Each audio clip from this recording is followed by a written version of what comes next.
Padang Pariaman Darurat Narkoba, polisi berhasil menggagalkan peredaran 43 kg ganja yang berasal dari Mandailing, Natal.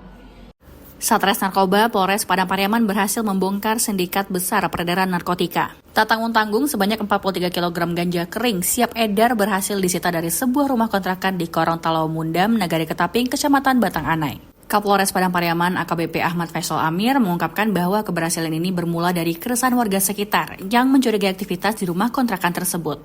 Kemudian berdasarkan hasil penyelidikan terungkap bahwa pelaku menggunakan modus operandi yang cukup rapi. Rumah kontrakan di Batang Anai tersebut sengaja disewa hanya sebagai titik singgah atau transit sementara.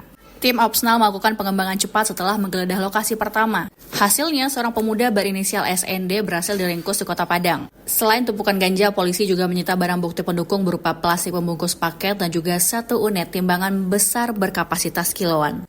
Dari pemeriksaan awal, diketahui bahwa pasokan ganja jumbo ini berasal dari Mandailing, Natal, Sumatera Utara. Barang tersebut masuk ke Sumatera Barat melalui jalur darat menuju Batang Anai sebagai pos pertama sebelum dipecah ke daerah lain.